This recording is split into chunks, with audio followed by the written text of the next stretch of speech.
дороженька, сонцем засвітила, пара разом переходить, буде вже весілля. Пара разом переходить, буде вже весілля.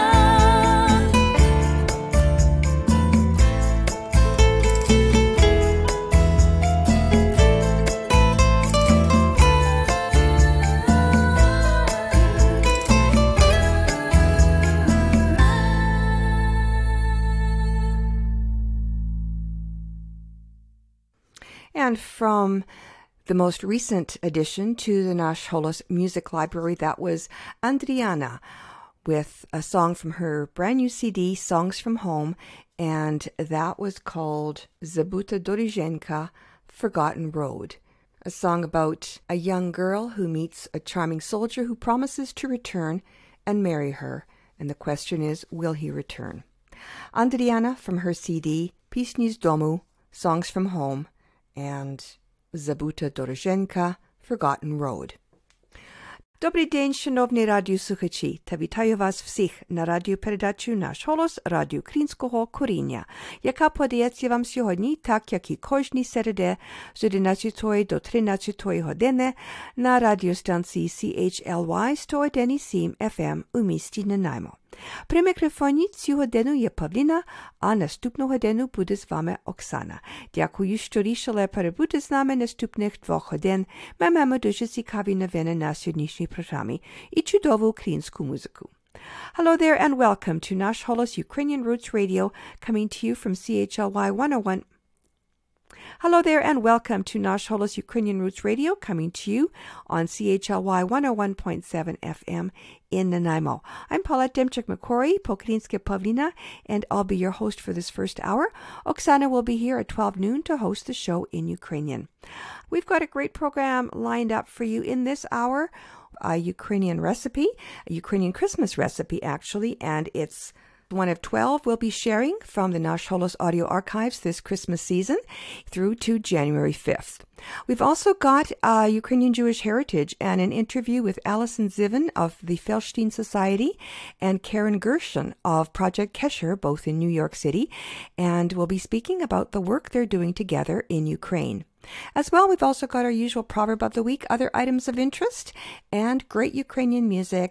And since today is St. Nicholas Day on the Julian calendar, for those celebrating on the old quote-unquote calendar, so we'll give a nod to St. Nicholas again. As well, we've got a lot of non-Christmas music because we're going to be launching into our Christmas programming starting with the Vancouver edition and the international editions of this coming weekend. So in this hour, some St. Nicholas tunes and the rest non-Christmas music. So coming up next, Ukrainia from Ottawa, and a song about that wise guy, Yarema.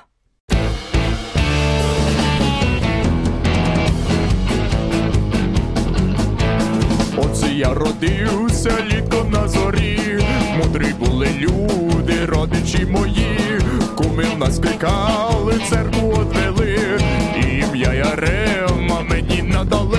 Гей, оце я Ярема, оце ухаха, оце я Ярема, мудра голова, оце я Ярема, оце ухаха, оце я Ярема, мудра голова.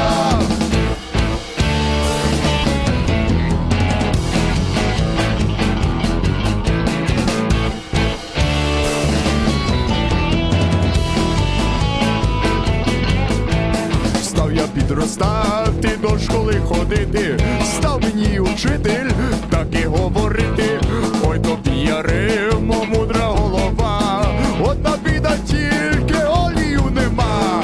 Оце я Ярема, оце ухаха, оце я Ярема, мудра голова, оце я Ярема, оце ухаха, оце я Ярема, мудра голова.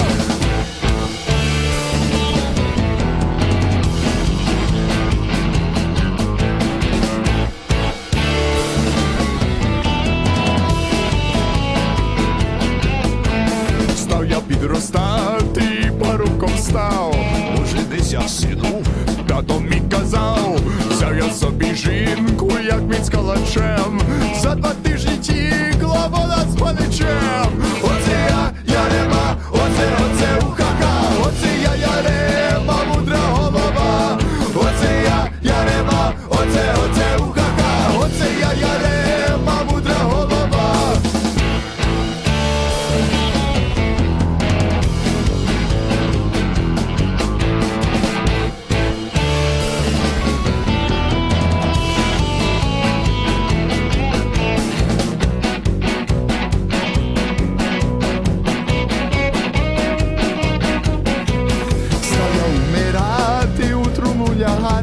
Став мені отець таки промовляти: ой, тобі Яремо, мудра голова, одна біда тільки, що життя нема. Оце я Ярема, оце ухака. Оце я Ярема, мудра голова. Оце я Ярема, оце ухака. Оце я Ярема, мудра голова.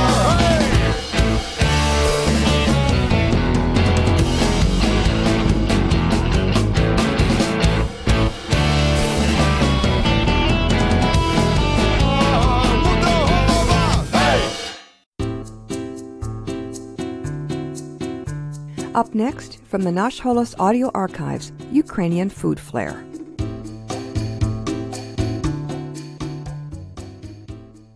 Hello. Whipped navy beans form the base of a traditional ritual Ukrainian Christmas dish. However, this flavorful and nutritious dish is delicious any time of year, and you don't have to be Ukrainian to enjoy it. The recipe that I'm going to share with you calls for dried beans. If you're pinched for time, you can substitute canned beans, 1 14-ounce can per cup of dried beans. But for taste and nutritional value, dried beans are best, and of course, traditional. This is my family recipe for Ukrainian navy bean dip, and it will make about 3 cups. You'll need the following ingredients: 1 pound, which is about 2 cups of dried white navy beans, 1 large onion, finely chopped, 1/4 cup olive oil, 4 cloves garlic, salt, and freshly ground pepper to taste. Here's how you would do this the traditional way. Soak beans overnight in water. The next day, drain the beans, add fresh water to cover, and cook on low heat until tender, about 2.5 to 3 hours. My mom used to drop in a whole onion and boil it with the beans for extra flavor. For modern cooks who like to save time, it only takes about 30 minutes to cook the beans in a pressure cooker. You could also cook the beans overnight in a slow cooker. When the beans are cool, drain and mash. Sauté the chopped onion in oil until very tender. Be careful not to scorch them, as it will alter the flavor and also won't look so nice. Add the sautéed onions to the mashed beans, crush or mash garlic, and add to the bean mixture. Mix well. Season to taste. Reheat if serving hot or serve cold. Either way, it's absolutely delicious. So try it. It's Ukrainian. This has been Ukrainian Food Flair from the Nash Holos audio archives.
Чоловіком чорненьким, орала, не вміла гукати, попросила козаченька на бандусі грати, попросила козаченька на бандусі грати.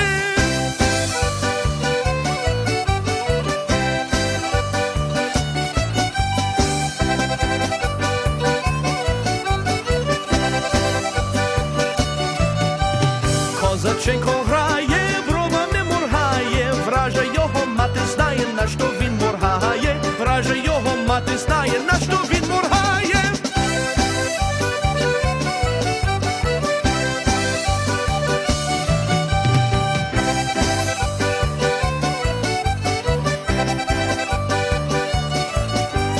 Чи на мої воли, чи то на корови, чи на моє біле личко, чи на чорні брови, чи на моє біле личко, чи на чорні брови. Воле і корови усі поздихають, біле личко, чорні брови повік не злинають, біле личко, чорні брови повік не злинають.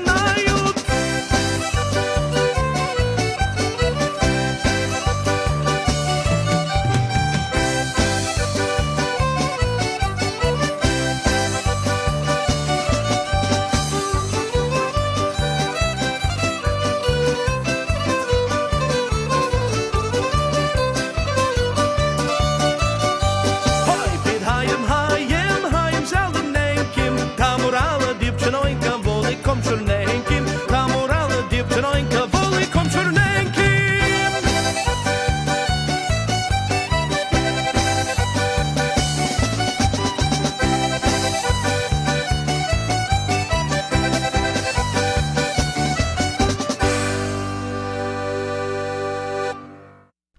Slew High from Winnipeg from their second CD, Let's Ask the Polka Band, and a traditional Ukrainian folk song done in a real nice polka style, as Slew High is wont to do, and that was Oi Pete Hayim Hayim in the Grove. And up next, Prairie Crocus, also from Winnipeg from their CD Back Up and Push, and you're going to need to grab another couple because you'll be doing the Highland Shotties.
слухайте радіопрограму «Наш Холос», радіо нашого коріння на радіостанції CHLY 101.7 FM у місті Nanaimo. Говорить Павліна. You're listening to Nash Holos Ukrainian Roots Radio on CHLY 101.7 FM in beautiful downtown Nanaimo. I'm your host this hour, Pavlina. Next up, as promised at the beginning of the program, since today is St. Nicholas Day on the Julian calendar, we have some St. Nicholas tunes, starting with this one with the students of the Metropolitan Andrei Sheptytsky School in Montreal and Дзень-Зелень. О, святий наш Миколаю, загости до нас із раю, з янголятами малими і з дзвінками голосними, і з собою забери, чемним діточкам дари.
Сніжинки, Миколай спішить до нас,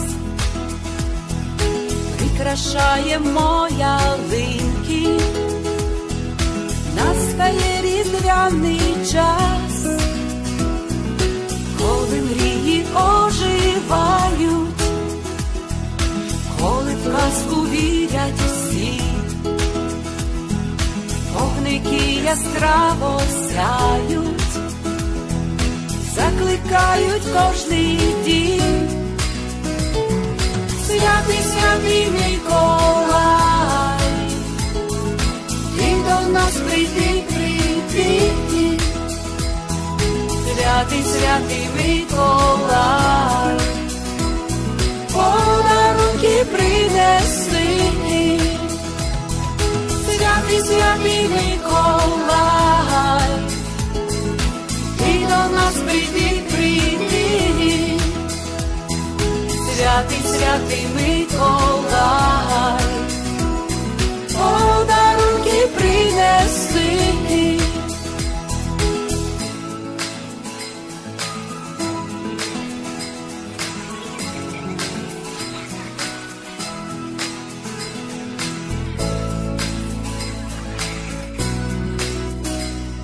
Ми чекаємо на тебе цілий довгий рік. Нам з тобою так весело, ти приносиш радість, сміх. Просимо тебе ласкаво, забудь, не оминай своїх діточок українських і святами привітай. Святий, святий Миколай, і до нас прийти, прийти. Святий, святий Миколай, подарунки принеси. Святий, святий Миколай, і до нас прийди, прийди. Святий, святий Миколай, подарунки принеси, подарунки принеси, подарунки принеси. З Різдвом Христовим. And also from Montreal, that was Oksana Senkiev with Svete Mikolai, St. Nicholas. And coming up next, a bit of a rocker of a tune. This is one of my favorite St. Nicholas tunes. It is performed by Taras Chubai, Mikolai Borodati, Bearded St. Nicholas.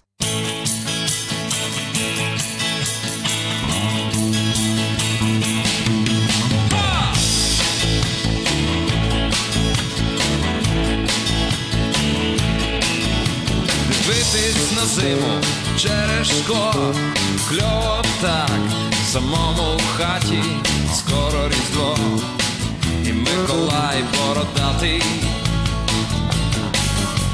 Скоро українці будуть співати, і не просто так, без причини будуть колядувати, і Миколай бородатий.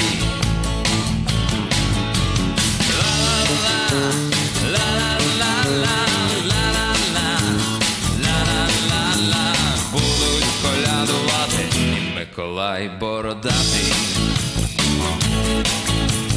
Дивлюсь в вікно, сніг лопатий, хтось там йде до нашої хати. То не якийсь Дід Мороз, то Миколай бородатий.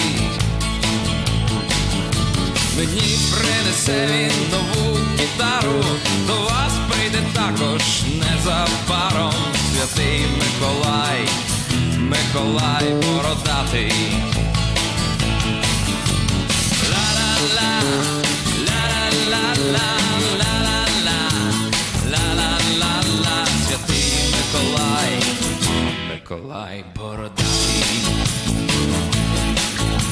А потім Різдво, Христос ся рождає, нова радість стала, вертепи співають, падає сніг лопатий, чекаємо свята.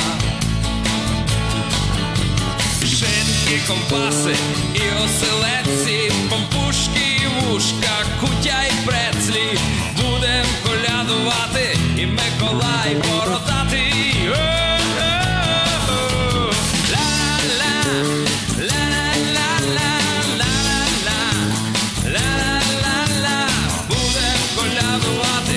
Миколай бородатий.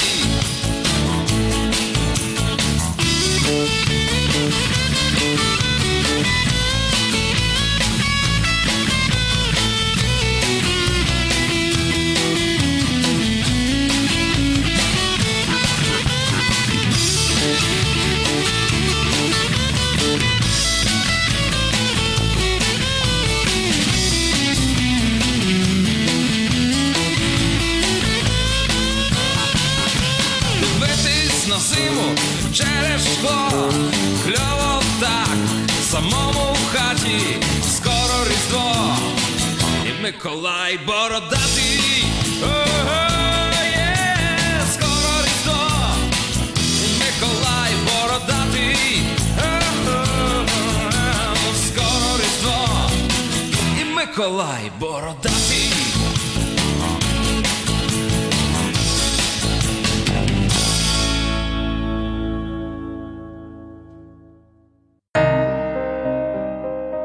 Every day, more Ukrainian soldiers are killed or wounded by Russian invaders.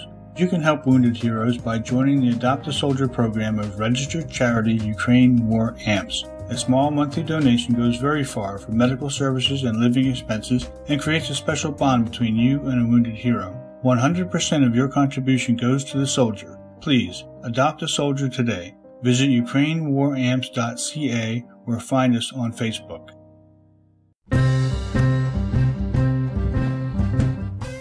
And now for a look at Ukraine's rich Jewish heritage, then and now, brought to you by the Ukrainian Jewish Encounter based in Toronto, Ontario. This is Pavlina, producer and host of Nash Holos Ukrainian Roots Radio. Last spring, we first spoke with Alan Bernstein, president of the Felstein Society in New York, about his organization's upcoming centenary commemoration of a horrible pogrom that took place in 1919 in a shtetl in Ukraine called Felstein, now Gvardiiska. Just a few weeks ago, he told us about an amazing connection the Society has made with a Catholic priest and school principal in Gvardiiska who plan to take an active role in the commemorations.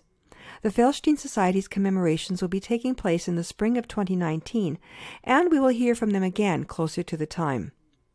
Meanwhile, it was Alison Ziven of the Felstein Society who initially contacted Nash Holos with information about their project. Alison is also involved with other projects pertaining to Ukrainian Jewish heritage, including work with a group called Project Kesher.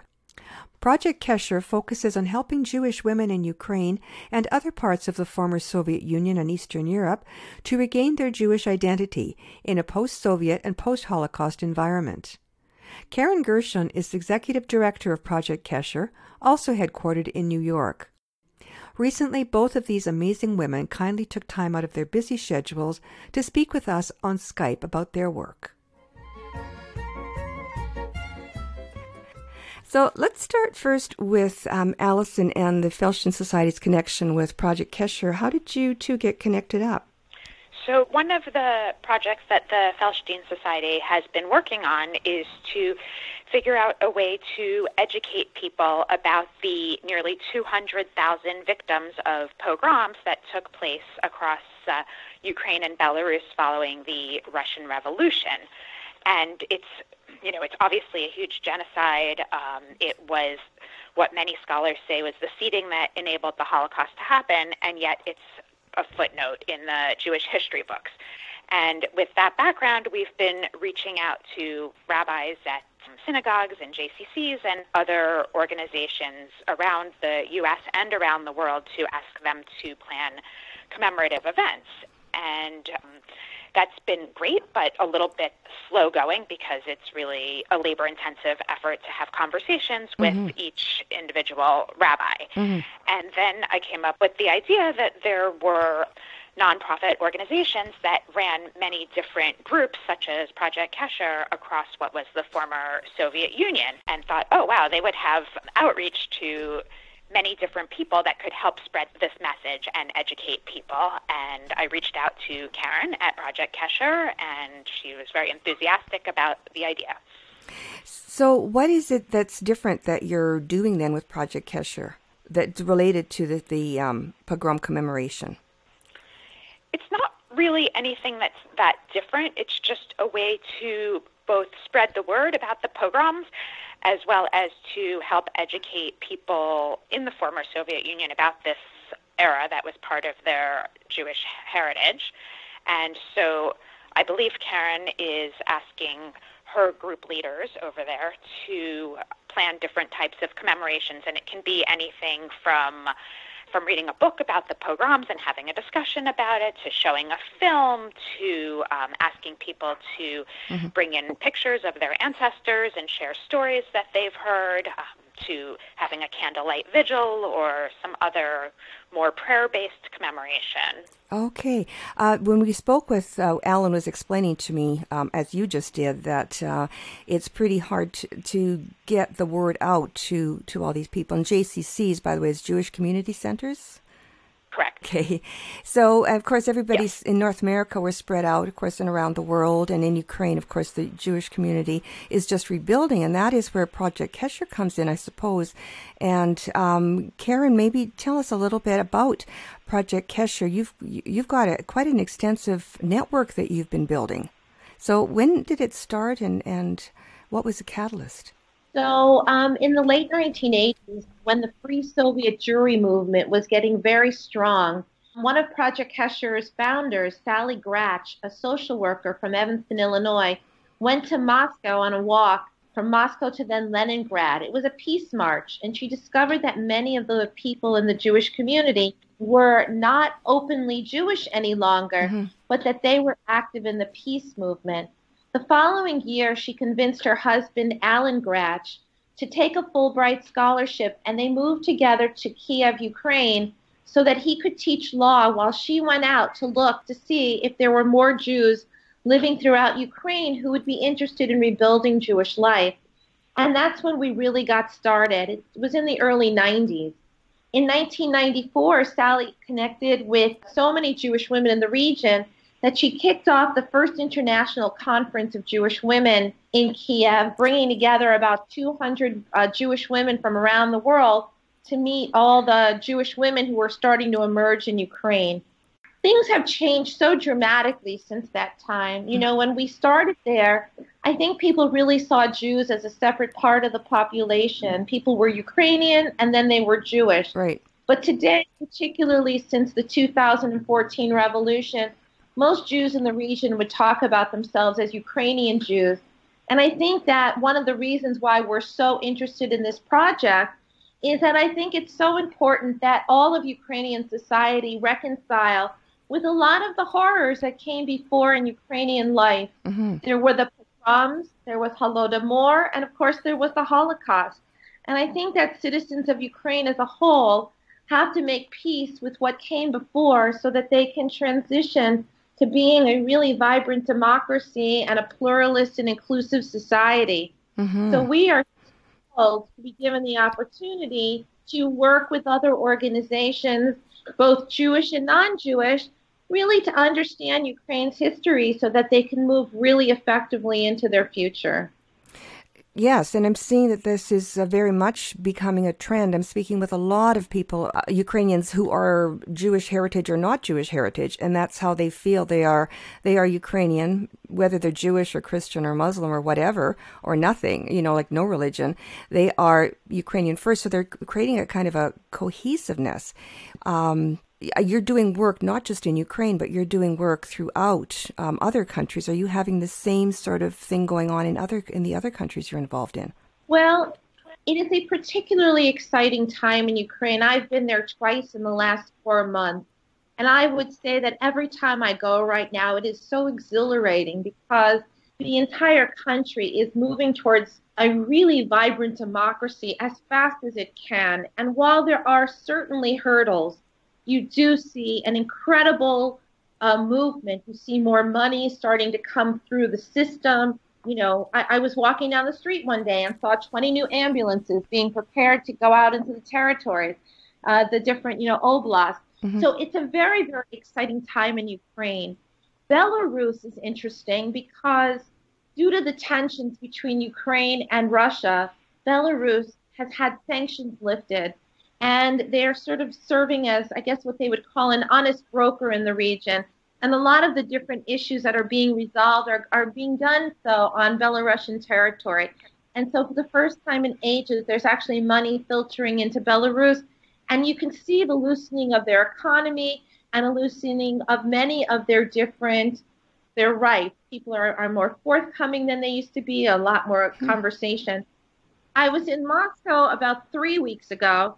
And, I think it's so important to always remember that our relationship right now between the United States and Russia that we're paying attention to is at the governmental level. And that is so dysfunctional. But at the people level, the vast majority of people in Russia, their values are not all that different than ours. They're not necessarily supportive of their country. It's the country they live in. But even there, I saw a lot more freedom of speech. I attended 3 women's conferences over a 4-day period. I found the women, again, more communicative, more feminist, more open to, criticizing their government, but they're not doing it in a way that, would be sort of a Pussy Riot type of way. They're doing it in a more methodical, behind the scenes way to try to get, for instance, legislation back in place that would criminalize domestic violence, because last year they decriminalized domestic violence, and it's had a negative ramifications. So I was very pleased to see that the women I was meeting with were very focused on constructive ways to get their government to meet their needs. So I would say that overall there were a lot of positive things in all three of the countries I visited recently. And while certainly Russia's role in Crimea and eastern Ukraine is devastating and unacceptable, on a people-to-people level, I find that there is a lot to be optimistic about because there are sort of parallel movements going on in these countries. What kind of an effect or impact would you say that your work, the empowering of women that you're doing, does it spill over into the power structures? Does it trickle up? Well, certainly in Ukraine, I see women taking increasingly active roles. I mean, it was just maybe, 18 months, 2 years ago that Ukraine upgraded its domestic violence laws. They put in things like restraining orders, things that are very common in the West. And I'm seeing them hold hearings in Ukraine on these kinds of issues, and women's voices are being heard very, very strongly. On public radio, we have a show right now on Hromadski Radio, and it's on women's health. We're finding, a very good receptivity to talking very candidly about women's health in Ukraine. Whether it's taking place at the Verkhovna Rada stage, Verkhovna Rada, or at the Duma, women's voices certainly are not being heard nearly enough yet at the governmental level. But at the local level, we're starting to see a lot more women's voices bubble up. I think the decentralization process in Ukraine bodes well in some communities for getting more women to be activists. So again, guardedly optimistic. Only time will tell if in fact all of the dreams of the revolution will be realized. But people are working very hard to get women's voices heard there. It's interesting that we started out speaking about this being a project specifically geared at Jewish women, but you're speaking on really a much broader level. And you've got groups that work with Jewish women who are reclaiming, like Ukrainian women, I guess, who are rediscovering their Jewish roots. But you're also working on a broader level. You've got interfaith groups as well that you're working with. Yeah, so we start in the Jewish community, and then we form interfaith coalitions with people of all different backgrounds to work on women's issues. Mm-hmm. And so that's, really critical. I think that, one of the things that I appreciate the most about the model, which I didn't create, it was created by our founder, Sally Gratz, is it's a social work model. And one of the reasons why Feldstein is such a good match for us is that we have more than 70 groups in Ukraine, and then we have all these interfaith partners.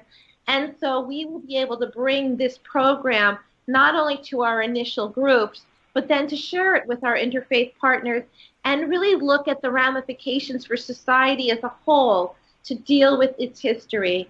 So we're just so appreciative to have this content so that we can bring it out.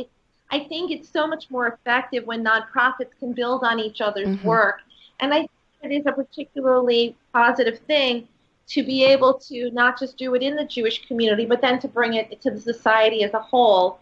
And so one of the things we look at is because so many women are school teachers and social workers and involved in the community at large, is that our hope is that we will not only do these programs in faith settings, but then we will bring them into the school system, we'll bring them into the workplace, and look for opportunities where people can really talk about, the history and the future. Mm-hmm.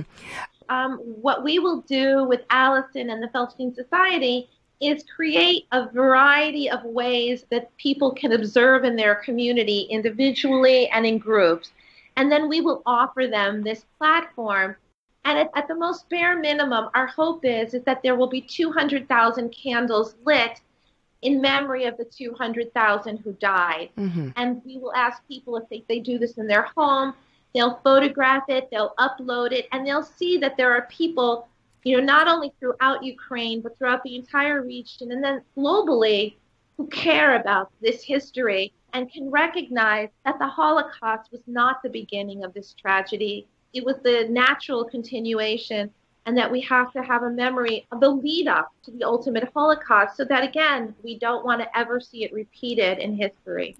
There are genocides going on worldwide at all times. There's a group called Jewish World Watch that wants people to understand that while the Jewish community has been very strong advocates for never again in Jewish life, that even to this day, there are other genocides going on around the world, and we have to be ever vigilant and devote the resources necessary to make sure that there isn't another population that experiences the horror of the Holocaust.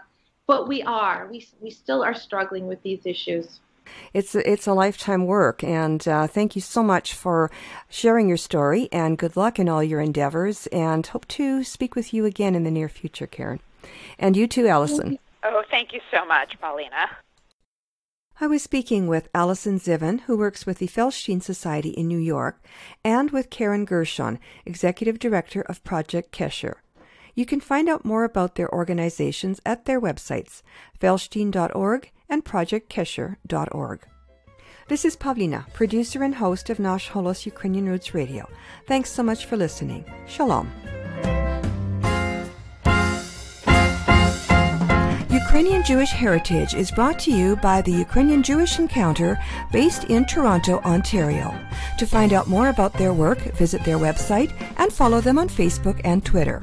Transcripts and audio files of this and earlier broadcasts of Ukrainian Jewish Heritage are available at their website, ukrainianjewishencounter.org, as well as at the Nash Holos website, www.nashholos.com.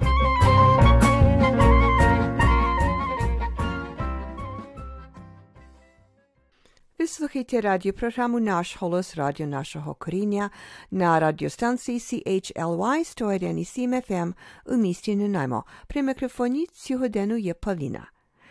You're listening to Nash Holos Ukrainian Roots Radio coming to you on CHLY 101.7 FM in Nanaimo. I'm your host this hour, Pavlina.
And that was the Svalava Kozachuk by Yale Strom, a bit of klezmer for you there. And Yale Strom is American klezmer artist and also an aficionado of the history of klezmer. And he did a definitive biography, I'd say, of Dave Taras, who had Ukrainian roots and went on to become called the King of Klezmer. And you can check the Nash Holos audio archives, Ukrainian Jewish Heritage, on the website if you missed that story. Again, that was Yale Strom with Svalava Kozachuk. And up next, we've got a group from Ukraine called Express, and here they are with a song from one of their CDs, a collection of Ukrainian folk songs, and this is kind of on topic because it is about something that Ukrainians eat a lot of at Christmas season, well, pretty much year-round, but especially Christmas season, very important to have all those different kinds of yummy pierogies. So here is Express now, singing about Varenichke.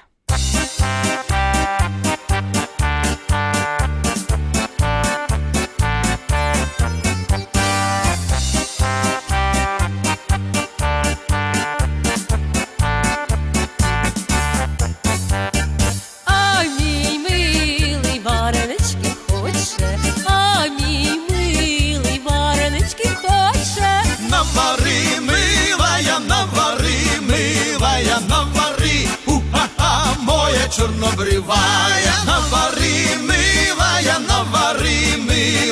навари, уха-ха, моя чорнобривая. Тадрів вже немає, милий мій миленький, тадрів вже немає, голуб мій сизенький. Нарубай, милая, нарубай, уха-ха, моя чорнобривая. Нарубай, милая, нарубай, уха-ха, моя чорнобривая. Та сил вже немає, милий мій миленький, та сил вже немає, голуб мій сизенький. Помирай, милая, уха-ха, моя чорнобривая. Помирай, милая, уха-ха, моя чорнобривая. А з ким будеш доживати, милий мій миленький, а з ким будеш доживати, голуб мій сизенький. Іску мой, милая, уха-ха, моя чорнобривая. Іску мой, милая,